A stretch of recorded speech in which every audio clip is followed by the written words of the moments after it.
பரிசுத்த நாமத்துக்கு ஸ்தோத்திரமும் கனமும் மகிமையும் உண்டாவதாக.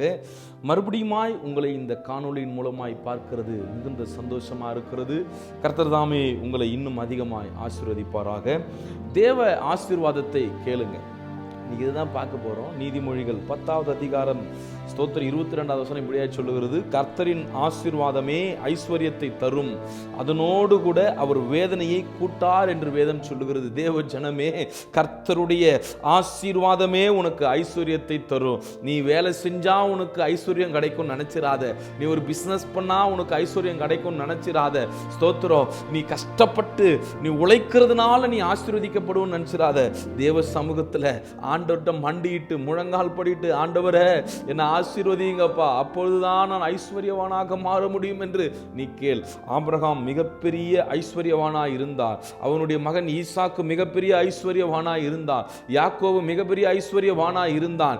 யோசேப்பு ஒரு பெரிய ராஜ்ய பாரத்துக்கு கீழே 2வது ஸ்தோத்திர ரதத்தின் மேல் ஏறினவனாய் இருந்தான். எப்படி ஐயா இப்படிப்பட்ட ஆசீர்வாதங்களை அவர்களால் பெற்றுக்கொள்ள முடிந்தது? ஒரே ஒரு காரியம்தான், அவர்கள் தேவனுக்கு பயந்திருந்தார்கள், தேவனுக்கு உண்மையுள்ளவர்களாய் இருந்தார்கள், பலிபீடங்களை கட்டி பலிகளை செலுத்துகிறவர்களாய் இருந்தார்கள். தேவ ஜனமே, கர்த்தரும் சொல்லுகிறார், ஸ்தோத்திரம், எபிரேயர் 6:14 சொல்லுகிறார், நிச்சயமாக நான் உன்னை ஆசீர்வதித்து உன்னை பெருக பண்ணுவேன் என்று சொல்லி. நீங்கள் உண்மையா இருக்கும்போது, தேவனுடைய சமூகத்தில் பலிகளை செலுத்தும் போது அவர் சொல்லுகிறார், நிச்சயமாக நான் உன்னை ஆசீர்வதிப்பேன். ஆபிரகாமின் ஆசீர்வாதங்களை கர்த்தர் இன்றைக்கு உங்களுக்கும் தந்து கொண்டிருக்கிறார். ஆம், உன்னை பெருக பண்ணுவார். எஸ், அது மாத்திரம் அல்லங்க.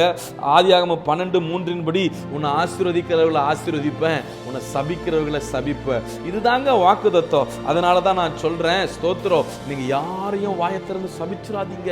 ஏன்னா கர்த்தர் ஒருவேளை அந்த மனுஷனுக்கு இப்படிப்பட்ட ஆசீர்வாதமான வாக்குத்தத்தங்களை பண்ணி இருந்தா, சபிக்கிறவர்களை சபிப்பேன் ஆண்டவர் சொல்லிட்டாரு.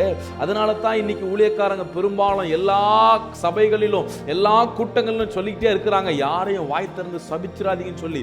நானும் அதைத்தான் சொல்லுகிறேன். பிரியமான தேவ ஜனமே, உங்க வாயை திறந்து யாரையும் சபிச்சிராதீங்க. ஏன்னா வாக்குத்தத்தம் சொல்லுது, உன்னை ஆசீர்வதிக்கிறவர்களை ஆசீர்வதிப்பேன், உன்னை சபிக்கிறவர்களை சபிப்பேன் என்று தேவன் சொல்லுகிறார். அது மாத்திரமல்ல, ஸ்தோத்திரம், பூமியில் உள்ள வம்சங்கள் எல்லாம் உனக்குள் ஆசீர்வதிக்கப்படும் என்று சொல்லுகிறார். உன் பிள்ளைகளுக்கும் ஆசீர்வாதம் உண்டு, உன் சந்ததிக்கும் ஆசீர்வாதம் உண்டு.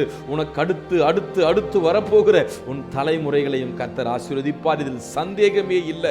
ஆனா இந்த ஆசீர்வாதத்துக்கு நீங்க உண்மையுள்ளவர்களாக இருக்கணும். ஆபிரகாம் உண்மையுள்ளவனா? தன் மகனாகிய தன் ஒரே குமாரனை ஏக சுதனை ஸ்தோத்திரம் பலிபீடத்தின் மேல் வைத்த பிறகு கூட அவன் பெரிய ஆசீர்வாதங்களை பெற்றுக் கொண்டான்.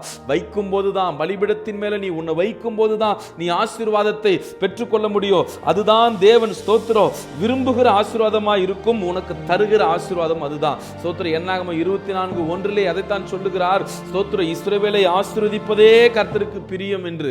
ஸ்தோத்திரம், இன்னைக்கு நீங்க ஆசீர்வாதத்தை கேட்டு பெற்றுக்கொள்ள வேண்டும். தேவ ஜனமே, என்னோடு கூட சேர்ந்து பயத்தோடு பக்தியோடு, ஆண்டவரே நான் உமக்கு உண்மையா இருப்பேன், உம்முடைய ஸ்தோத்திர நாமத்துக்கு பயந்து நடுங்கி ஸ்தோத்திரம் உம்மை ஆராதிப்ப, உம்மை துதிப்ப, உமக்குள்ள வாழ்வ ஆண்டவரே. ஆனா ஆண்டவரே, ஆபிரகாமின் ஆசீர்வாதங்களை இந்த அடிமைகளுக்கு தந்து நீர் எங்களை ஆசீர்வதித்து எங்களை பெருக பண்ணுங்க ஆண்டவரே.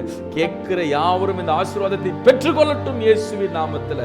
இந்த வீடியோவை பார்க்கிற யாரும் சபிக்கப்பட்டவர்களாய் அல்ல, ஆசீர்வதிக்கப்பட்டவர்களாய் இருக்கிறதுக்காக நன்றி ஆண்டவரே. கர்த்தர் ஒவ்வொருவரையும் ஆசீர்வதிங்க, பெரிய காரியங்களை செய்யுங்க. இயேசுவின் மூலம் ஜெபங்களும் நல்ல தகப்பனே, ஆமென்.